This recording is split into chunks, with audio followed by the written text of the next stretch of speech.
آج چونکہ ہمارے مہمان آئے ہیں پنجاب سے، شاہ صاحب ان کے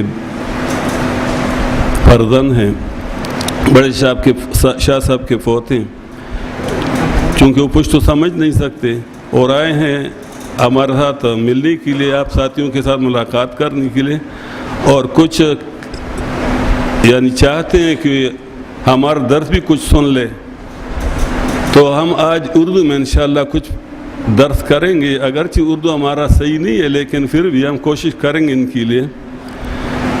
ہم ہر صورت میں ایک مقصدی مسئلہ بیان کرتے ہیں، اس صورت میں مقصدی مسائل وہ بیان ہے مقاصد اربعہ کا مراراً، وہ 4 اصول جو اصل ایمان کے ہیں، توحید، رسالت، صداقت الکتاب اور ایمان بالآخرہ۔ اس صورت کا اصل دعویٰ ان 4 اصول کا بیان ہے مراراً، یعنی بار بار، اور ساتھ میں مشرکین کا جو مشہور شبہ ہے کہ ہم تو اولیاء کو خدا نہیں مانتے، ہم تو کہتے ہیں کہ خدا تو ایک ہے، سب کچھ کرنے والا تو وہ ہے، لیکن ان کی وسیلوں سے ہماری حاجتیں پوری ہوتی ہیں۔ ہم ان سے کہتے ہیں، ہمارے سوال آگے پہنچاتے ہیں، اس شبہ کے جوابات بھی ہیں۔ آیت نمبر 18 میں وہ شبہ بیان ہو چکا تھا کہ ہا اولئک شفعاؤنا عند اللہ، یہ حضرات لات و منات اور غزہ، حبل وغیرہ، ہم ان کو خدا نہیں کہتے، خدا تو ایک ہے، لیکن یہ ہماری سفارشیاں اللہ کے ہاں۔ تو اس کے جوابات وہاں کچھ ہو گئے تھی 3، ایک یہ کہ سبحانہ پہلا جواب، دوسرا جواب دیا گیا تھا وَتَعَالَ عَمَّا يُشْرِكُونَ۔ پہلا جواب دیا تھا قُلْ أَتُنَبِّئُونَ اللَّهَ بِمَا لَا يَعْلَمُ فِي السَّمَاوَاتِ وَفِي الْأَرْضِ، تم اللہ کو خبر دیتے ہو اس چیز کا جس کا اللہ کو خبر ہی نہیں ہے۔ کیا معنی؟ یعنی تم ایسی چیز کا خبر دیتے ہو کہ اللہ نے مقرر کی ہیں اولیاء دنیا میں، اللہ کے اور انسانوں کے بیچ میں، تو اللہ فرماتے ہیں کہ تم اللہ کو خبر دیتے ہو، مجھے تو معلوم ہی نہیں، کیونکہ جس چیز جو چیز موجود ہوگا وہ تو اللہ کے علم میں ہوگا، تو جو اللہ کے علم میں نہیں ہوگا تو مطلب یہ کہ وہ موجود ہی نہیں ہے۔ یعنی عجیب طریقے بلیغ انداز سے ان کا رد کیا کہ تم اللہ کو اس چیز کا بتاتے ہو جس کا اللہ کو پتہ ہی نہیں۔ ایک جواب۔ دوسرا سبحانہ، پاک ہے اللہ عجز سے، یہ تم جو کہتے ہیں وسیلے تم انسانوں کے بیچ میں ہوتے ہیں کیونکہ وہ ایک دوسرے کو پہچانتے نہیں ہیں، تو لہذا وسیلے وغیرہ اس کی ضرورت پڑ جاتی ہے بیچ میں۔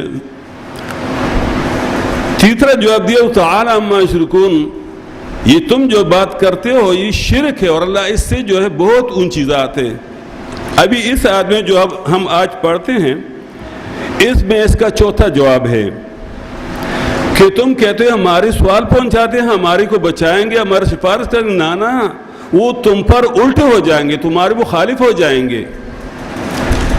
اس آیت میں اس بات قیامت ہے 6ٹھی مرتبہ میں، اس بات قیامت جو اصول میں سے چوتھا اصل ہے، 6ٹھی مرتبہ اس میں اس بات قیامت بیان ہو رہا ہے اور تخویف دیا جاتا ہے اخروی، آخرت کا ڈراوا۔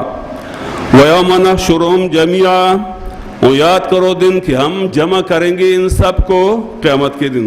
ثُمَّ نَقُولُ لِلَّذِينَ أَشْرَكُوا، پھر ہم کہیں گے ان لوگوں سے جنہوں نے شرک کیا تھا۔ ہمارے ملک میں مصیبت یہ ہے کہ یہاں پر شرک اس کو کہتے ہیں کہ جو کہے کہ خدا 2 ہیں یا 4 ہیں یا 3 ہیں، حالانکہ ایسی بات کوئی بھی نہیں، دنیا میں کوئی بھی مشرکے سے نہیں گزرا کہ انہوں نے خدا کو 2 یا 3 یا 4 مانا ہو۔ مکے کے مشرک بھی اللہ کو ایک ہی مانتے تھے۔ آج بھی ہندو سے پوچھو کہیں گے اوپر والا ایک ہے، ہندو سکھ بھی یہاں پر موجود ہیں پشاور میں، ان سے پوچھو کہیں گے اوپر والا ایک ہے۔ انگریز بھی کہتے ہیں گاڈ از ون، سمجھ گئے؟ اس وقت مکے کے مشرک بھی اللہ کو ایک مانتے تھے، جیسے ہا اولئک شفعاؤنا عند اللہ، یہ بیچ میں جو یہ چیزیں بناتے تھے تو یہی شرک تھا کہ اللہ کے ساتھ صفات میں شرک ٹھہرا۔ تو ایک شرک اس کو کہتے ہیں کہ لوگ کوئی کہے کہ خدا 2 ہیں یا 3 ہیں یا 4 ہیں، ایسے تو کوئی مشرک ہی نہیں تھا۔ یا شرک یہ کہ بت کو سجدہ کیا جائے، بت کو سجدہ کرنا یہ ایک قسم ہے شرک کا، ایک نوع ہے۔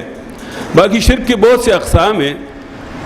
شاہ عبد القادر دہلوی رحمۃ اللہ علیہ اس کی کتاب موضوع قرآن سورۃ بقرہ آیت نمبر 221 ولا تنكحوا المشركات حتى يؤمنن، اس آیت کے نیچے وہ لکھتے ہیں کہ پہلے کافر و مومن میں رشتہ ناتا جاری تھا، اس آیت سے حرام ٹھہرا.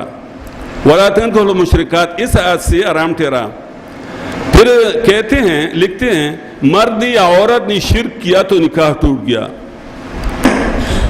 پھر شرک کی وضاحت بھی کرتے ہیں. شرک یہ کہ اللہ کی صفت اور میں مانے. یہ نہیں فرمایا کہ شرک یہ کہ دو خدا مانے یا شرک یہ کہ کوئی بت کو سجدہ کرنا. شرک یہ کہ اللہ کی صفت اور میں مانے، کسی کو عالم الغیب مانے، کسی کو متصرف مانے، کسی کو حاضر ناظر مانے، کسی کو نیکی اور برائی اور بدی کا مالک مانے، خوشی اور غم کا مالک مانے. شرک یہ کہ اللہ کی صفت اور میں مانے. تو پھر ہم کہیں گے ان لوگوں سے جنہوں نے شرک کیا، یعنی اللہ کے ساتھ صفات میں کسی کو شریک ٹھہراتا ہے، پیغمبر کو یا ولی کو یا فرشتوں کو. مکانکم کھڑے ہو جاؤ اپنی جگہ کھڑے ہو جاؤ. انتم تم و شرکاؤکم اور تمہاری شریک. کبھی شرکائی نہ شرکائی اللہ فرماتے کہیں میرے شریک، تو اللہ کا تو کوئی شریک نہیں ہے. اصل میں مشرکوں نے اللہ کے ساتھ شریک ٹھہرائے ہیں صفات میں. کبھی کہتے ہیں تمہاری شرکات، چونکہ انہوں نے بنائے تھے کہ اللہ کے ساتھ شریک ہیں، اللہ نے ان کو اختیار دیا ہے وغیرہ. مکانکم ٹھہر جاؤ، کھڑے ہو جاؤ اپنی جگہ. انتم تم و شرکاؤکم اور تمہاری شریک، تمہاری صدار. فضیلنا بینہم پس ہم جدائی ڈالیں گے ان کے درمیان. جدائی ڈالیں گے کیسے؟ اللہ اولیاء سے فرمائے گا انتم اضللتم عبادی ام ضلوا السبیل. سورۃ یونس میں، سورۃ فرقان آیت نمبر 17 میں آتا ہے. تھوڑا دیکھو سورۃ فرقان آیت نمبر 17-18.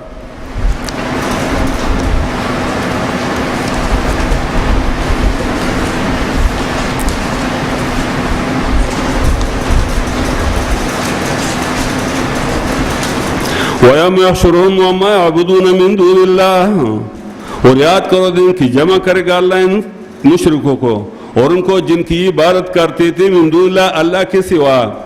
فَيَقُولُ تو کہے گا اللہ أَأَنْتُمْ أَضْلَلْتُمْ عِبَادِي، تم نے گمراہ کیا تھا، گمراہ کی تھے میرے بندوں کو. تم نے کہا تھا کہ ہمیں پکارو، تم نے کہا تھا کہ ہم کو جھکو، ہمارا نظر و نیاز کرو، گیارہویں کرو، تم نے کہا تھا.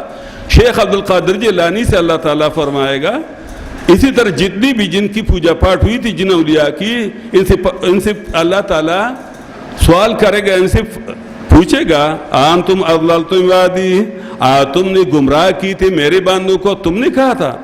ام هم ضلوا السبیل، یا تھے خود گمراہ ہوئی تھی، تم نے ان کو کہا تھا کہ ہماری نظر و نیاز کرو، ہم کو پکارو غائبانہ. قالو کہیں گے اولیاء کرام سب سبحانک پاکی ہے تیری، اللہ تو پاک ہے تمہارے ساتھ اس صفات میں کہ فکار کی صفات میں تمہارے ساتھ کوئی شریک نہیں. ما کان ينبغی لنا، نہیں تھا مناسب ہمارے لیے ان نتخذ من دونک من اولیاء کہ ہم پکڑیں تمہارے سوا، تیرے سوا من اولیاء کوئی مددگار. یا اللہ ہماری حاجت تو آپ پورا کرتے تھے، تو کیا ہم ان کو کہتے کہ ہم کو پکارم تمہاری حاجت پورا کریں گے؟ ہماری حاجات تو آپ پورا کرتے تھے. ولیکن متعتم، لیکن تم نے فائدہ دیا تھا ان کو دنیا میں، ان کی کام کرتے تھے. وآباؤہم، اور ان کی بڑوں کی، حتی نسوا ذکر، یہاں تک کہ چھوڑ دیا ان کے قرآن کو. قرآن ذکر لا الہ الا اللہ بھی ذکر ہے، اس طرح اور بھی اذکار ہے، لیکن سب سے اونچا ذکر جو ہے قرآن کریم. انا نحن نزلنا الذکر وانا لہ لحافظون، سورۃ حجر میں آتا ہے آیت نمبر 9 میں. انا نحن نزلنا الذکر، بے شک ہم نے اتارا ہے قرآن کو، انا لہ لحافظون، اور ہم ان کی حفاظت کرنے والے. ھذا ذکر مبارک، یہ قرآن کریم ذکر مبارک ہے. تو حتی نسوا ذکر، یہاں تک کہ چھوڑ دیا انہوں نے قرآن کو. وَكَانُوا قَوْمًا بُورًا، اور تھی قوم ہلاک شدہ، تباہ شدہ. تو اسی طرح یہاں فَزَيَّلْنَا بَيْنَهُمْ، پس ہم جدائی ڈالیں گے ان مرودوں کے درمیان. وَقَالَ شُرَكَاؤُهُمْ، اور کہیں گے عصادار ان کی، یعنی یہ پیر وغیرہ، ما کنتم یانا تعبدون، نہیں تھے تم ہماری عبادت کرنے والے. تو عبادت تو کیا تھا، پیر بابا کا عبادت تو کر رہے تھے. یہ گاروی دینا بالکل عبادت ہے، غائبانہ پکاری بالکل عبادت ہے. اس طرح قبروں کو جھکنا وغیرہ تم جاؤ. سید علی حجویری رحمۃ اللہ لاہور والا باقاعدہ وہاں عبادت ہوتی ہیں.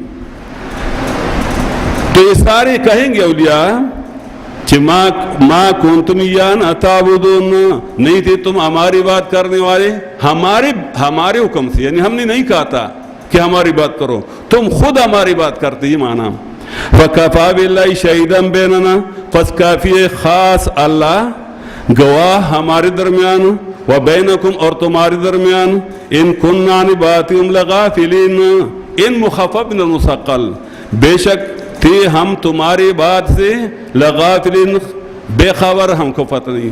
اولیاء قیامت کے دن کہیں گے کہ ہم کو پتہ نہیں، تم نے ہمارے قبروں کے پاس جو پوجا پاٹ کیا تھا، جو دمبے ذبح کی تھی، جو تم نے دیگی چڑھائی تھی، جو تم نے اور منتیں دی تھی، جو سجدے کرتے تھے وغیرہ، ہم کو اس کا پتہ نہیں.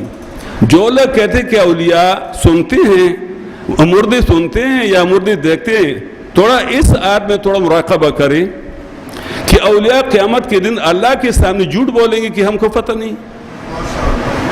اولیاء قیامت کے دن جھوٹ کہیں گے اللہ کے سامنے. اولیاء جھوٹ بولنے والے نہیں ہیں. فَكَفَى بِاللَّهِ شَهِيدًا بَيْنَنَا، پس کافی ہے خاص اللہ گواہ ہمارے درمیان تمہارے درمیان، ان کننا عن عبادتکم لغافلین، بے شک ہم تھے تمہارے عبادت سے بے خبر، ہم کو پتہ نہیں. یہاں پر پہلے ایک جملہ لوگ کہا کرتے تھے کہ کنجشک نشینت بر قبر مردہ بدانت مادندر.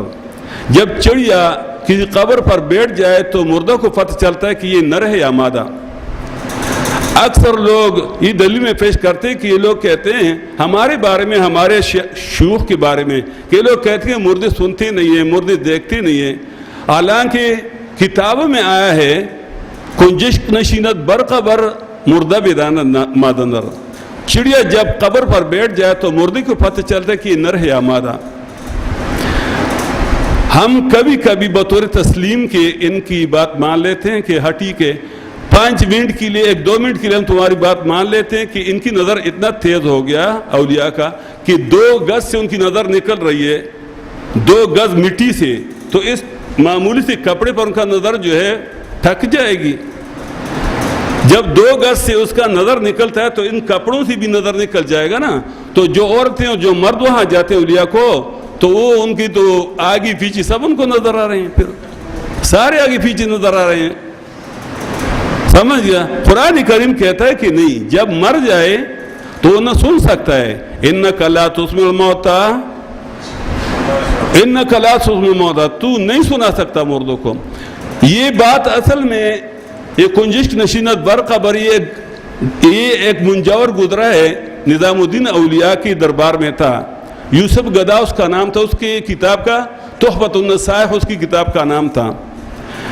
اس کی جواب میں اس وقت ابو الحسن الدائری رحمۃ اللہ علیہ اس نے اس کا جواب کیا تھا. پھر نہ مردہ ہے چے بیند حال زندہ، نشنوت او گہے احوال زندہ، رسول حق عزیز چوب مردہ، زمدت مردہ غیس سال بردہ، بخوالا تسم القرآن تسم الموتاز قرآن، دیگر جا خوان از قرآن فراوان.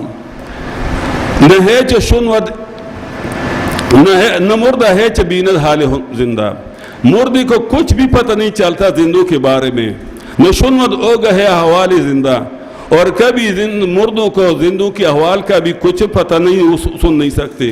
رسول حق عزیز چوب مردہ، حضرت عزیر علیہ السلام کی واقعے کو اشارہ ہے. 3 پارے میں تم نے پڑھا تھا، او کالذی مر علی قریۃ وہی خاویۃ علی عروشها قال ان یحیی اللہ بعد موتها فاماتہ اللہ 100 عام ثم بعثه قال كم لبثت قال لبثت يوما او بعض يوم قال بل لبثت 100 عام فانظر الى طعامك وشرابك لم يتسنى. عزیر علیہ السلام ایک راستے پر گزر رہے تھے، وہاں پر کچھ کوئی آبادی تھی، وہ گری ہوئی تھی، اس کے وہاں پر مردوں کی ہڈیاں وغیرہ تتر بتر پڑی ہوئی تھے، اس کے دل میں آ گیا کہ انا یحیی ھذی اللہ بعد موتہا، اللہ تعالیٰ ان مردوں کو کس کیفیت سے زندہ کرے گا؟ تو فاماتہ اللہ مئۃ عام، تیسری پارے میں 258 نمبر آیات سورۃ بقرہ، اللہ نے اس کو موت دی 100 سال تک، ثم بعثہ، پھر اس کو زندہ کر دیا 100 سال بعد۔ قال کم لبثت، اللہ نے پوچھا تم نے کتنا وقت یہاں گزارا؟ قال لبثت یوما او بعض یوم، اس نے کہا میں نے یہاں پر ایک دن یا دن کا کچھ حصہ گزارا۔ قال بل لبثت، کہا لینا تم نے وقت گزارا 100 عام، 100 سال۔ دیکھو عزیر علیہ السلام عام مردہ بھی نہیں ہے، پیغمبر ہیں، اور زمین کے اوپر بھی ہے، نیچے بھی نہیں، قبر بھی میں بھی نہیں، اور 100 سال گزرے، 100 سال میں کتنے انقلابات آئے ہیں، 100 مرتبہ تو جاڑا آیا ہوگا، 100 مرتبہ گرمی آئی ہوں گی، کتنی گرج چمک آسمان کھایا ہوگا، زلزلے کتنے آئے ہوں گے 100 سال میں، لیکن پیغمبر کو پتہ نہیں چلتا، اوپر زمین کی ہے، اور بدن بھی پیغمبروں کا بدن بھی تو یعنی مٹی نہیں ہوتا، بدن بھی سالم ہے۔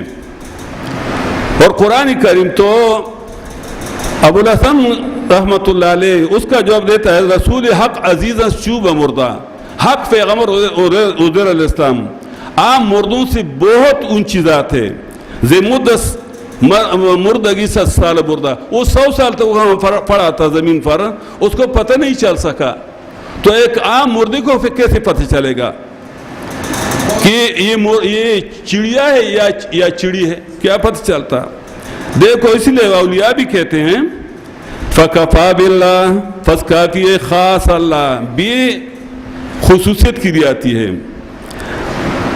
فکفا باللہ، پس کافی ہے خاص اللہ گواہ ہمارے درمیان و تمہارے درمیان، ان کننا نباتکم لغافلین، بے شک ہم تھے تمہاری بات سے بے خبر۔ انہوں نے تو اولیاء فکر تھی کہ ہؤلاء شفاعون عند اللہ، لیکن اولیاء ان کے مخالف بن گئے۔ اسی طرح سورۃ مریم میں بھی آ رہا ہے کہ انہوں نے جو اولیاء پکڑے ان پر مخالف ہو جائیں گے قیامت میں۔ آیت نمبر 81، وَاتَّخَذُوا مِن دُونِ اللَّهِ آلِهَةً، اور پکڑے مشرکوں نے بغیر اللہ کے حاجت۔ دیکھو کبھی اولیاء کا لفظ آتا ہے اور کبھی آلہہ کا لفظ آتا ہے، کبھی شرکاء کا لفظ آتا ہے۔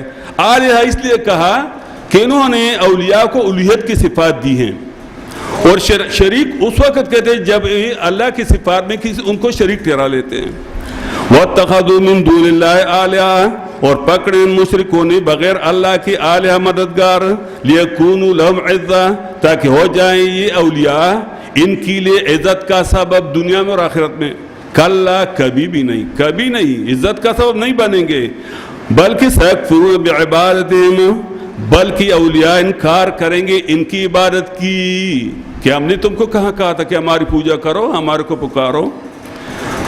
وَيَكُونُونَ عَلَيْهِمْ ضِدًّا، اور ہو جائیں گے اولیاء ان کے مخالف، یہ مخالف ہو جائیں گے اولیاء ان کی جو لوگ۔ اور دیکھو اولیاء کی دشمن تم پہچانتے ہو، سورۃ احقاف نکال توڑا 26واں پارہ سورۃ احقاف، اولیاء کی دشمن وہ ہیں جن کو جو پکارتے ہیں ان کو۔ دیکھو آیت نمبر 5 اور 6، ومن اضل، اور کون ہے بڑا گمراہ، یعنی اضل صیغہ اس میں تفضیل کا لایا، بہت بڑا گمراہ کون ہے؟ یعنی کوئی نہیں، استفہام میں لایا۔ ومن اضل، کون ہے سب سے بڑا گمراہ؟ یہ نہیں ہے کوئی بڑا گمراہ، ممن، اس سے، یدعو من دون اللہ، جو پکارتے ہیں اللہ کے سوا، من اس کو، لا سجیب له الی یوم القیامہ، جو قبولیت نہیں کر سکتی اس کے لیے قیامت کے دن تک۔ وہم، اور یہ اولیاء، ہم ضمیر لایا انسانوں کا، ہم یہ بت نہیں ہے، اور یہ اولیاء دعائم، ان کے پکار سے، غافلون، بے خبر ہیں، ان کو پتہ بھی نہیں۔ وَإِذَا حُشِرَ النَّاسُ، اور جب جمع کی جائیں گے لوگ قیامت میں، کانوا، تو ہو جائیں گے اولیاء، لہم، ان مشرکوں کے لیے، اعداء، دشمن۔ اولیاء کے دشمن پہچان لیے، یہ تو ہم کو اولیاء کا دشمن کہتے ہیں نا، گستاخان رسول، گستاخان اولیاء۔ وَإِذَا حُشِرَ النَّاسُ، اور جب جمع کی جائیں گے لوگ قیامت میں، قیامت کے میدان میں، حشر میں، کانو ہو جائیں گے اولیاء لہم اعدان ان مشرکوں کے لیے دشمن وکانو بعبادتہم کافرین اور ہو جائیں گے ان کی بات پر انکار کرنے والے، کہیں گے ہم نے تو نہیں کہا تھا، ہم نے تو نہیں کہا تھا۔ فکفا باللہ پس کافی خاص اللہ گواہ بیننا ہمارے درمیان اور تمہارے درمیان، بے شک تھے ہم عن عبادکم تمہارے پکار تھے، تمہاری نظر و نیاز کریں، تمہاری چڑھاؤں سے لغافلین بے خبر، ہنالک تبلو کل نفس اس وقت خبردار کیا جائے گا ہر ایک نفس ماں اس پر جو اس نے کیا تھا۔ دنیا میں تو آج ہر ایک کہتے ہیں ہم حق پر ہیں، ہر ایک انسان کہتے ہیں ہم حق پر ہیں، ہم کہتے ہیں ہم حق پر ہیں، ہمارے مخالفین کہتے ہیں ہم حق پر ہیں، شیعہ بھی کہتے ہیں ہم حق پر ہیں، بریلوی بھی کہتے ہیں ہم حق پر ہیں، پیر فرش جتنی بھی ہر ایک نے 1.5 اینٹ کی مسجد بنائی، ہر ایک نے کچھ عقیدے بنائے، کہتے ہیں ہم حق پر ہیں، لیکن اسی دن پتہ چل جائے کہ حق پر کون تھا، پتہ چل جائے گا کہ حق پر موحدین تھے یا یہ مشرک تھے۔ ہنالک اسی وقت تبلو خبردار کیا جائے گا کل نفس ہر ایک نفس کو ماں اس پر اسلمت جو نہیں کیا تھا کہ انہوں نے پیروں کو قبروں کو سجدہ کیا تھا، اللہ کو سجدہ کیا تھا۔ وردوا الی اللہ اور لوٹائے جائیں گے اللہ کی طرف، مولاہم الحق جو مددگار ہے ان کا سچا مددگار اللہ ہے۔ یہ باقی جتنے انہوں نے بنائے سارے جھوٹے ہیں۔ وَضَلَّ عَنْهُمْ مَا كَانُوا يَفْتَرُونَ اور گم ہو جائیں گے ان مشرکوں سے وہ جو تھی جھوٹ بنانے والے کی مردے سنتے ہیں، اے ہماری وسیلے ہیں وغیرہ وغیرہ، یہ ساری چیزیں ان سے گم ہو جائیں گے، پناہ ہو جائیں گے۔ ابھی 5ویں دلیل عقلی، لیکن یہ دلیل عقلی اعترافی للخصم اس کو کہا جاتا ہے۔ دلائل عقلی ہم نے اصول میں کہا تھا کہ 3 ہیں، 3 قسم کے ہیں، دلائل عقلی محضہ اور دوسرا دلائل عقلی الزامی اور ایک ہے دلائل عقلی اعترافی، کہ اس میں مشرک خود اعتراف کرتا ہے کہ ہاں بات ایسی، مثلا تم مشرک سے پوچھو آسمان کس نے پیدا کیا، وہ کہے گا اللہ نے۔ مشرک سے پوچھو تم کو کس نے پیدا کیا، اللہ نے۔ پیغمبر کو کس نے پیدا کیا، اللہ نے۔ روٹی کون کھلایا تم کو، اللہ۔ موت تو کون دے گا، اللہ۔ اس کو کہتے ہیں دلائل عقلی کے سارے لوگ اس کو مانتے ہیں، مکی کے مشرک بھی اس کو مانتے، اعتراف کرتے تھے۔ قُلْ مَنْ يَرْزُقُكُم مِّنَ السَّمَاءِ کہہ دیجئے کون ہے کہ خوراک دیتا ہے تم کو من السماء اوپر سے بارش برسا کر، والارض اور زمین سے نیچے سے، زمین سے جو ہے اناج وغیرہ اگا کر، ایک اَمَّن يَمْلِكُ السَّمْعَ یا کون ہے جو مالک ہے سننے کا، کانوں میں سنوائی کی طاقت کس نے دی ہے، والابصار اور دیکھنے کا، آنکھوں میں دیکھنے کی طاقت بینائی کس نے ڈالی ہے، وَمَنْ يُخْرِجُ الْحَيَّ مِنَ الْمَيِّتِ اور کون جو ہے جو نکالتا ہے موحد کو مشرک سے۔ آدر کی گھر میں ابراہیم علیہ السلام کو کس نے پیدا کیا، وَيُخْرِجُ الْمَيِّتَ مِنَ الْحَيِّ اور کون ہے کہ نکالتا ہے مشرک کو موحد سے۔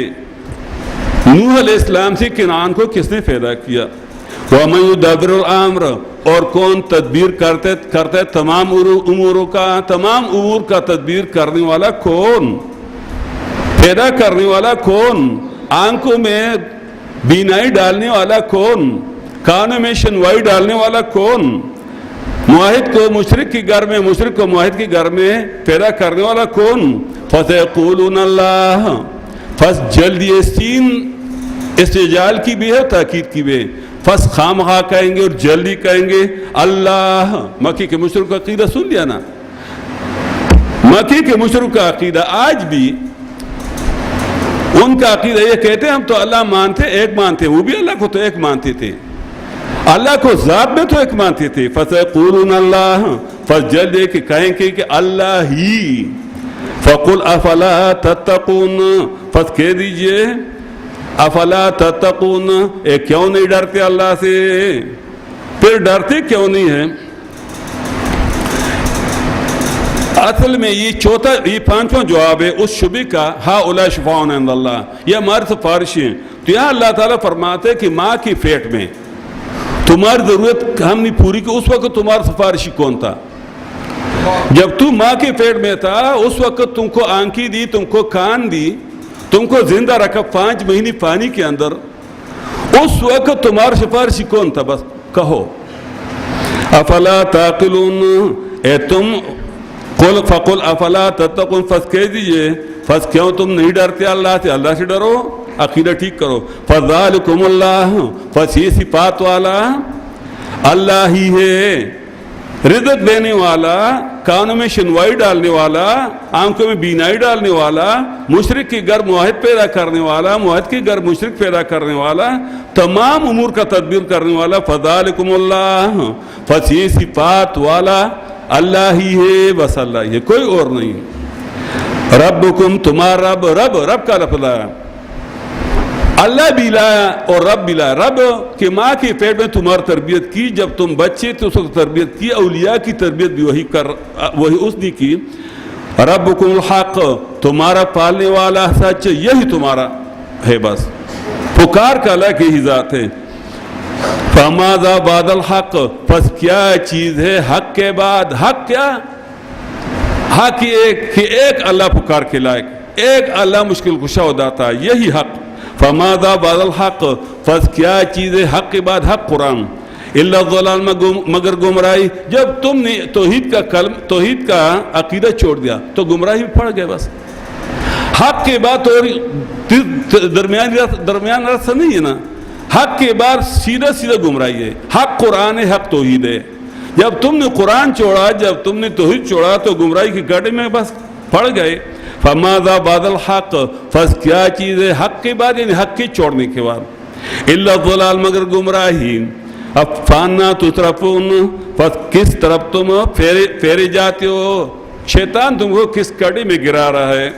کذالک، کاپ تعلیلیہ، اسی وجہ سے کہ انہوں نے حق کو چھوڑا اور باطل میں گر گئے، گمراہی میں گر گئے. اسی وجہ سے حقت کلمۃ ربک، ثابت ہو گیا حکم تمہارا رب کا، علی الذین، ان لوگوں پر، فسقوا، جو حکم توڑنے والے ہیں اللہ کے. حکم یہ ہے کہ انہم لا یؤمنون، یہ لوگ ایمان نہیں لائیں گے. ان پر ٹھاپا لگ گیا. ختم اللہ علی قلوبہم وعلی سمعہم وعلی ابصارہم غشاوہ. چھٹی دلیل ابھی، لیکن یہ دلیل الزامی ہے، دلیل عقلی. قل هل من شرکائکم، کہہ دیجئے آئے ہے تمہارے حصہ داروں میں سے، من وہ یبدأ الخلق، جو پیدا کرتا ہے مخلوقات کو، ثم یعیدہ، پھر لوٹائے گا ان کو، دوبارہ پیدا کرے گا. ہے کوئی تمہارے اولیاء میں سے کوئی ایسا ہے جو کسی کو پیدا کر سکتا ہے یا پیدا نہیں کر سکتا لیکن موت کے بعد زندہ کر سکتا ہے؟ یہ چپ ہو جائیں گے، کہہ تو نہیں سکتے نا. اگر کہیں کہ ہاں زندہ کر سکتے ہیں نا تو ہم کہیں گے کہ بس اپنے آپ کو زندہ کرے، اور تو چھوڑو، اپنے آپ کو زندہ کرے. اس کو کہتے ہیں دلیل الزامی بھی کہتے ہیں، مسکت الخصم بھی کہتے ہیں، کہ مقابل کو بالکل چھپ کر دیں. قل هل من شرکائکم، کہہ دیجئے آئے ہے تمہاری صداروں میں سے، من وہ یبدأ الخلق، جو پیدا کرتے مخلوقات کو، ثم یعیدہ، پھر دوبارہ پیدا کرے گا ان کو. ہے کوئی؟ چپ ہو جائیں تو قل اللہ، تو ہی جواب دے دیجئے. قل کہہ دیجئے اللہ یبدأ الخلق، اللہ ہی پیدا کر رہے مخلوقات کو، ثم یعیدہ، پھر اللہ ہی واپس پیدا کرے گا، زندہ کرے گا. فانا تؤفکون، پس کس طرح تم دھکے دی جاتے ہو. ابھی ساتویں دلیل یہ بھی الزامی ہے. قل هل من شرکائکم، کہہ دیجئے آئے ہے تمہارے صداروں میں سے، من وہ یہدی الی الحق، جو راہ دکھاتا ہے حق کو. ہے کوئی ان اولیاء میں سے کوئی ہے جو تم کو قرآن پڑھا سکے؟ میں اکثر کہتا ہوں کہ شیخ القرآن قرآن کریم کی اتنی عاشق تھی، وہ اکثر کہا کرتے تھے ہمارے بڑے شیخ القرآن کہ اگر اللہ نے میرے کو جنت میں لے کے گیا اور مجھ سے کہا کہ تو کیا چاہتا ہے، تو میں کہوں گا یا اللہ میں چاہتا ہوں کہ میرے سامنے کچھ لوگ بیٹھ جائیں، میں ان کو قرآن پڑھاؤں. اور یہ قرآن کا ایک ذوق ہے، ایک ٹیسٹ ہے، ایک ٹیسٹ ہے. جس کو اس کا ذوق مل جائے نا قرآن کا، وہ کوئی دوسرا کام بھی نہیں کر سکتا. رسول اللہ علیہ وسلم پر وہی بند ہو گئی تھی کچھ دنوں کے لیے. تم کو پتہ ہے نبی اسلام نے ارادہ کیا تھا کہ میں اس وقت خودکشی حرام نہیں تھی کہ میں پہاڑ سے اپنے آپ کو گرا دوں، لیکن اللہ نے اس کو بچا دیا. یہ اتنا نبی اسلام پریشان کیوں ہوا تھا کہ قرآن کریم بند ہو گیا تھا. قرآن کریم کے سننے کا بھی ایک ذوق ہے، ایک لذت ہے، اور بیان کرنے کا الگ لذت ہے. جب آدمی سنتا ہے تو اس کا الگ لذت، لیکن جب بیان کرتا ہے تو اس کا الگ لذت ہے. سمجھ گیا؟ تو ہم کہتے ہیں شیخ القرآن رحمۃ اللہ علیہ وہ رات کو بھی لوگوں کو ہمارے گاؤں پنجپیر کے پاس ایک گاؤں ہے کالا، ایک تو ہمارا گاؤں پنجپیر سے جنوب کی طرف اور ایک پنجپیر سے شمال کی طرف ایک گاؤں ہے درہ، اور درہ کے ساتھ کالا کے ایک شاہ صاحب تھا، لڑکا تھا، وہ شیخ القرآن کہتے تھے کہ ہمارے یعنی بہت پہلے کی بات ہے، میرے پاس آیا اور مجھے کہا کہ مجھے قرآن پڑھو. میں نے کہا بس آؤ. کہتا ہے نہیں جی میں تو ایسے نہیں آ سکتا کیونکہ ہمارے گھرانہ جو ہے وہ تو سیدوں کا ہے اور ان کا تو عقیدہ ہے کہ اولیاء سب کچھ کر سکتے، بلکہ ہمارے بڑے جو ہیں وہ سب کچھ کر سکتے مر ہوئے. اگر میں آؤں گا تو وہ لوگ مجھے ماریں گے، میرا باپ اور میرے چچا. میں نے کہا پھر؟ کہتا ہے کہ میں رات کو آؤں گا 2 بجے 1 بجا، اور میں نے کہا کہ ٹھیک ہے آؤ. شیخ القرآن کہتے ہیں کہ 1 بجے یا 2 بجے میں اس کے لیے جاگا ہوتا تھا، تو جب وہ آتا تھا تو 1 گھنٹہ میں اس کو پڑھاتا تھا، وہ رات کو واپس جا کر اپنے گھر میں سو جاتا تھا اور صبح نماز کی. تقریباً 3 سال وہ آیا مسلسل پنجپیر رات کو، اور قرآن اس نے سیکھا. پھر جا کر اپنے گاؤں میں اس نے شروع کیا. وہ الگ بات ہے، وہ کبھی میں بیان کروں گا، میں نے بیان کیا بھی ہے، کبھی بیان بھی کروں گا اس نے پھر کیا کیا تھا. لیکن میں یہ اب بیان کر رہا تھا کہ شیخ القرآن رات کو بھی قرآن پڑھاتے تھے، دن کو بھی پڑھاتے ہر جگہ. لیکن ابھی کوئی شیخ القرآن کی قبر کے پاس جائے اور اس کے پاس مراقبہ کرے 1 مہینہ 2 مہینے 1 سال، اور اسے کہے کہ حضرت مجھے سورۃ فاتحہ پڑھا دے، سکھا دے گا. 10 سال تو بیٹھے. لیکن ایک چھوٹا بچہ، اس چھوٹے بچے کے سامنے کوئی بیٹھے، انشاءاللہ 2-3 دن 4 دن میں سورۃ فاتحہ نہیں پورا قرآن کریم اس کو پڑھا دے گا. سمجھ گیا؟ تو قل حل من شرکائکم، کہہ دیجئے ہے تمہارے ان شریکوں میں سے من وہ یہدی الحق، جو راہ دکھاتا ہے حق کی طرف. یعنی قرآن سکھا سکتا ہے کہ تمہارا بڑا پیر بابا بڑے عالم تھے اپنے زمانے کے، جاؤ اس کی قبر کے پاس بیٹھو. سید علی حجویری رحمۃ اللہ علیہ لاہور والے بہت بڑے محدث گزرے ہیں، بہت بڑے نیک انسان، بڑی ولی، اس نے بہت کام کیا پنجاب میں. لیکن ابھی اس کی قبر کے پاس بیٹھو 1 سال لگاؤ، 1 سال میں تم کو لا الہ الا اللہ کا معنی بھی نہیں سکھا سکے گا، کیونکہ مرنے کے بعد آدمی کے اعمال ختم ہو جاتے ہیں. اذا مات ابن آدم انقطع عملہ الا من 3. آدمی مر جاتا ہے تو اس کے اعمال ختم ہو جاتے ہیں. اعمال ہوتے ہیں آنکھوں سے دیکھنے سے، کانوں سے سن کر، زبان سے کہہ کر، پیروں پر چل کر، ہاتھوں پر پکڑ کر اعمال ہوتے ہیں. جب آدمی مر جاتے ہیں اس کے اعمال ختم ہو جاتے ہیں، صرف 3 رہ جاتے ہیں. ایک صدقہ جاری جو اس نے چھوڑا، یا کوئی علم ایسا چھوڑ جس سے لوگوں کو فائدہ پہنچتا ہو، یا کوئی نیک اولاد چھوڑے اس کی پیچھے وہ کچھ اللہ کے نام پر کچھ مال دیتے یا دعائیں کرتے ہیں. یہ 3 پہنچتے ہیں، باقی اس کا عمل تو ختم ہو جاتا ہے. قل هل من شرکائکم، یہ دلائل الزامی ہے، یعنی مشرک کو ملزم کر رہا ہے، اس کو بالکل چپ کر رہا ہے. قل هل من شرکائکم، کہہ دیجئے ہے تمہاری سرداروں میں سے من وہ یہدی الی الحق، جو راہ دکھاتے حق کی طرف. قرآن سکھا سکتا ہے. یہ چپ ہو جائیں تو قل کہہ دیجئے اللہ یہدی الی الحق، اللہ ہی راہ دکھاتے حق کی طرف. اللہ نے ہر زمانے میں انتظام کیا ہوا ہے، ہر زمانے میں. وَعَلَى اللَّهِ قَصْدُ السَّبِيلِ، اللہ ہی پر ہے بیان کرنا سیدھی راہ کا.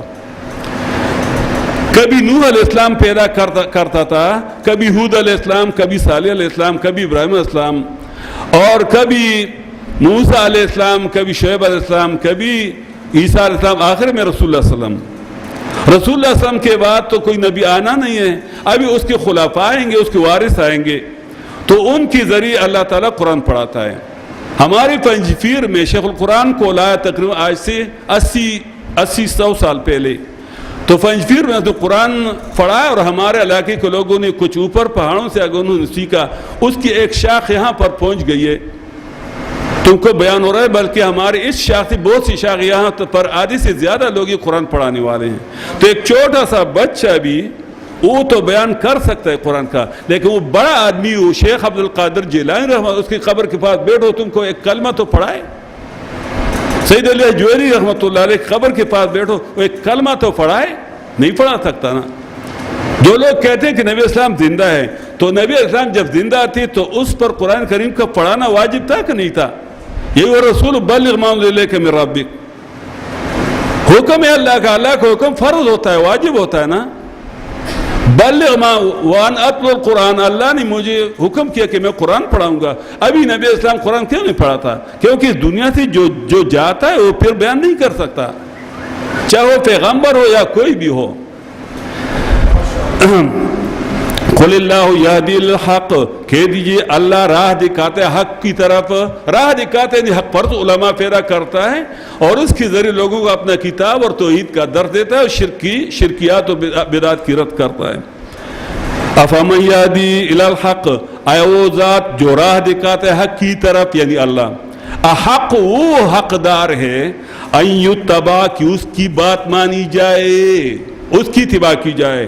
امن یا وہ لا یہدی جو راہ نہیں پا سکتا حق کو الا ان یہدی مگر کہ اس کو راہ دکھایا جاتا ہے. تم جن کو پکارتے ہو اس کو تو میرے رب نے راہ دکھایا، میرے رب نے ان کو ہدایت کی، ان کو علم دیا، ان کو ولایت کا درجہ دیا. سمجھ گیا؟ تو آیا وہ حقدار کہ اس کی عبادت کی جائے یا اللہ ہی کی؟ فما لکم، بس کیا ہو گیا تم کو؟ یہ زجر خطرناک. فما لکم، کیا ہو گیا تم کو کہ اللہ کو چھوڑا اور اس کے مخلوق جو مری بھی ہوئے ہیں ان کو پکار، ان کو پوچھتے ہو کم بخت ہو. کیف تحکمون، کیسے برے فیصلے کرتے ہو کہ مردے سنتے ہیں اور وسیلے ہیں ہمارے اور یہ پوائنٹ ہیں یہ وغیرہ وغیرہ، کیسے برے فیصلے کرتے ہو. وما تبعوا اکثرهم، پھر زجر، اور تابعداری نہیں کرتے اکثریت ان مشرکوں کی الا ظن، مگر گمان کی. اکثریت کہا حالانکہ سب اصل میں اکثریت عوام کے اعتبار سے کہا. کچھ لوگ سمجھتے ہیں لیکن وہ پھر بھی گمان کی پیچھے جاتے ہیں. جو علماء ہیں ان کے بدعتیوں کے علماء، ان کو پتہ ہے کہ حق کیا ہے باطل کیا ہے، اور عوام اکثریت جو ہے ان کو پتہ نہیں غریبوں کو. وہ تو کہتے ہیں مردے سنتے ہیں، مردے آ سکتے ہیں، مجھ کو کشا ہے، داتا ہے، یہ ہے وہ ہیں. اکثریت اس اعتبار سے کہ عوام لوگ جو ہیں وہ اکثریت نہ سمجھی کی وجہ سے شرک وغیرہ کرتے ہیں، اور مولوی لوگ وہ سمجھداری کے سے جان بوجھ کر قصدن کرتے ہیں. لیکن کیوں کرتے ہیں؟ وہ ڈرتے ہیں. آج کل ہمارے اس علاقے میں بالکل مسئلہ صاف ستھرا ہو چکا ہے. پنجاب میں بھی الحمدللہ ہمارے ساتھیوں کی وجہ سے مسئلہ بالکل صاف ستھرا ہو چکا ہے بالکل.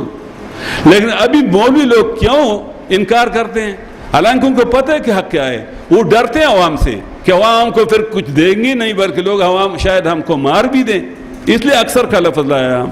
وما تبعوا اکثرهم، اور تابعدار نہیں کرتے اکثریت ان مشرکوں کی الا ظنا، مگر گمان کی. مشرکوں کے پاس کوئی دلیل نہیں. ان سے پوچھو تم کہتے ہو مردے سنتے، کیا دلیل ہے تمہارے پاس؟ کہتے مشایخ نے کہا بھائی مشایخ دلائل تو چار ہیں، یا قرآن سے ثابت کرو، اور عقیدے کا تو بالکل قرآن کے علاوہ کوئی بات کوئی کتاب سے ثابت ہو نہیں سکتا عقیدہ. سمجھ گیا؟ مردے سنتے ہیں، کہاں سنتے ہیں؟ اللہ نے فرمایا، اللہ تو کہہ رہے انک لا تسمع الموتى فانک لا تسمع الموتى وما انت بمسمع من في القبور ان تدعوهم لا يسمعوا دعاءكم ولو سمعوا ما استجابوا لكم ويوم القيامة يكفرون بشرككم ولا ينبئكم مثل خبير. شرک کس کو کہا؟ غائبان فکار کو. یہاں بھی تم نے سنا کہ اولیاء کہتے ہیں فَكَفَى بِاللَّهِ شَهِيدًا بَيْنَكُمْ إِن كُنَّا عَنْ عِبَادَتِكُمْ لَغَافِلِينَ. ہم بے خبر تھے. اولیاء کو تو دلیل کہتے ہیں، مشایخ کہتے ہیں. ہو سکتا ہے کہ سن لے یہ مشرکوں کے پاس کوئی دلیل نہیں چار دلائل میں. پہلی دلیل ہے قرآن، دوسری دلیل ہے سنت نبی اسلام کی، تیسری دلیل ہے صحابہ کرام کی اجماع، اور چوتھا ہے قیاس مجتہدین کا. تو نہ قیاس سے ثابت کر سکتے، صحیح قیاس سے، صحیح قیاس سے. اب یہ قیاسات کرتے ہیں. کیوں؟ جب تم مقبرے پر جاؤ تو کہتے ہیں نا کہ السلام علیکم اہل القبور، تو یہاں سلام کتنے معنی میں؟ ہم نے سورۃ انعام میں سلام کی معنی کی تھی 6، آیت نمبر 54 میں اذا جاءک الذین یؤمنون بآیاتنا فقل سلام علیکم. جب تمہارے پاس وہ لوگ جو ایمان لاتے قرآن کی طالب آ جائیں تمہارے پاس تو تم کو کہا السلام علیکم. تو ہم کہیں گے جو باہر سے آئیں گے نہ وہ کہیں گے السلام، اور ہم کہیں گے وعلیکم السلام، خوش آمدید. یہاں سلام خوش آمدید کے معنی میں ہے پھر وہاں. اور کبھی سلام جو ہے وہ متارکت کے معنی میں ہوتا ہے، بائیکاٹ کے معنی میں. یہ سورۃ مریم میں ابراہیم علیہ السلام کے بیان میں آتا ہے کہ جب والد نے کہا کہ لَئِلَّمْ تَنْتَهِ يَا إِبْرَاهِيمُ لَأَرْجُمَنَّكَ وَاهْجُرْنِي مَلِيًّا، اگر تم اس بیان سے منع نہیں ہوئی تو میں تم کو پتھروں سے ماروں گا، میرے سے جاؤ. قال السلام علیک، تو کیا مانا؟ کہا ابراہیم تم پر رحمت اللہ کی؟ نہ سلام علیک تمہارے سے بائیکاٹ ہے ہمارا، وہاں سلام بائیکاٹ کا ہے، کبھی سلام توحید کے بیان میں ہوتا ہے۔ وَإِذَا خَاطَبَهُمُ الْجَاهِلُونَ قَالُوا سَلَامًا، اور جب جاہل لوگ باتیں کرتے ہیں موحدین کے ساتھ تو ان کو سلام نے سدادا من القول، یہ نہیں کیونکہ اگر السلام علیکم ہمارا تم سے بائیکاٹ ہے، نہ جاہلوں کو بات کرتے پوری توحید کی، کیونکہ جو ان کی جہالت ختم ہو جاتی ہے، وہ تو شرک کرتے جہالت کی وجہ سے۔ تو اذا خاطبهم الجاہلون، جب باتیں کرتے ان موحدین سے، ان عباد الرحمن سے جاہل لوگ، تو قالوا سلاما، کہتے ہیں یہ عباد الرحمن ان کو پوری بات قرآن سنت کی، یعنی ان کو سمجھا لیتے، یہ معنی۔ اسی طرح کبھی سلام رحمت کے معنی میں بھی آتا ہے، سلام علی ابراہیم، رحمت ہو ابراہیم پر، یہ معنی نہیں کیا ابراہیم السلام علیکم، یہ معنی نہیں ہے۔ کبھی سلام جو ہے تہنیت کے معنی میں ہے، وَتَحِيَّتُهُمْ فِيهَا سَلَامٌ، اس صورت میں گزرا تھا نمبر 10 میں، اور پیشکشی ان کی ہوں گی سلام وہاں مبارکبادی کے معنی میں ہوگا کہ تم مبارک ہو، مبارک، تقریباً 6 معنوں میں آتے قرآن کریم میں سلام۔ مردوں کو جو سلام کیا جاتا ہے اس کے بارے میں شاہ ولی اللہ رحمۃ اللہ کہتے ہیں سلام معتارہ بمعنی دعا، مردوں کو جو سلام کیا جاتا ہے وہ دعا کے معنی میں ہے۔ ہم کہتے ہیں السلام علیکم، تم پر سلامتی ہو، تم بچے رہو عذاب سے او قبر والے، یہ معنی نہیں کہ وہ سنتے، جب وہ سنتے سننے والے، یعنی وہ سلام جو ہے تخفی کا، اس میں سننے والے پر سلام کا، سننے والے پر واجب ہے کہ وہ واپس کرے سلام، بلکہ وہ سلام سے زیادہ واپس کر کے حدیث میں آتا ہے جب کوئی تم پر سلام کرے السلام علیکم کہے تو تم کہو وعلیکم السلام ورحمۃ اللہ، اگر کوئی کہے السلام علیکم ورحمۃ اللہ تو تم کہو وعلیکم السلام ورحمۃ اللہ وبرکاتہ۔ جب ہم اردو کو کہتے السلام علیکم تو چاہیے کہ وہ کہے کہ وعلیکم السلام ورحمۃ اللہ، ہمارے سنتے ہیں نا، مشرک کہتے ہیں ہمارے سنتے ہیں، ہم کہتے ہیں کیوں سنتے ہیں؟ کیونکہ وہ زندہ ہے، اچھا ہم بھی تو زندے ہیں نا، جب ہمارے سنتے ہیں 2 گز نیچے وہ مردے، وہ زندہ ہے تمہارے خیال میں، تو ہم زندے نہیں، وہ بھی جواب دیتے ہیں ہاں تو دیتے ہیں، تو ہم کیوں نہیں سنتے؟ ہم کیوں نہیں سنتے؟ عجیب بات کر رہے۔ تو دیکھو، ایک ہے یقین ہے قرآن، یقین ہے نبی اسلام کی سنت، صحابہ کرام کی عقیدے، وہ یقین ہے، اور ایک ہے گمان کیا ہے؟ جو نہ قرآن سے ثابت ہو، نہ سنت سے ثابت ہو، اور نہ کسی مجتہد کے اجتہاد سے ثابت ہو، تو یہ مشرک ہمیشہ چلتے ہیں کسی پر گمان کر رہی ہیں، وَمَا تَبِعُ أَكْثَرُهُمْ، اور تابعدار نہیں کرتے اکثریت ان مشرکوں کی، إِلَّا ظَنًّا، مگر گمان کی، ان الظن، یقیناً گمان، لا یغنی من الحق، فائدہ نہیں دیتا قرآن کے مقابلے میں شیئن ذرا بر بھی۔ قرآن کہتا ہے انک لا تسمع الموتیٰ، تو ان کی یہ قیاسات یہ باطل، اور وہ قیاس جو قرآن کے مخالف ہو وہ تو قیاس باطل اور یہ شیطان کا کام ہے۔ اول من قاس ابلیس کا معنی بھی ہے، ابلیس نے پہلے قیاس باطل کی تھی، تو جو قرآن کی نص کے مقابلے میں قرآن کے اکثری حکم کہ اللہ فرماتے مردے نہیں سنتے، اور یہ کہتے ہیں سنتے ہیں، تو یہ تو شیطان ہے، اور کیا ہے؟ ان الظن، یقیناً گمان، لا یغنی، فائدہ نہیں دیتا، من الحق، قرآن کے مقابلے میں شیئن ذرا بر، کچھ بھی نہیں۔ ان اللہ علیم بما یفعلون، بے شک اللہ جاننے والا اس پر جو یہ کرتے ہیں۔ یہ تھوڑا سا ہم نے درس پڑھا، ہم تو آج 2 گھنٹے درس پڑھاتے ہیں، لیکن آج شاہ صاحب آئے ہیں، شفاء اللہ صاحب، بڑے شاہ صاحب کے بیٹے ہیں، یہ نواسے ہیں، پوتے ہیں، بہت بڑا گران ہے وہاں گجرات میں، بہت کام ان سے اللہ نے لیا وہاں پر الحمدللہ۔ تھوڑا سا ہم ان کو درخواست کرتے ہیں کہ وہ آئیں اور قرآن کریم کی کچھ آپ لوگوں کو کچھ بیان کریں۔ آ جائیں جی، خیر ہے، خیر ہے۔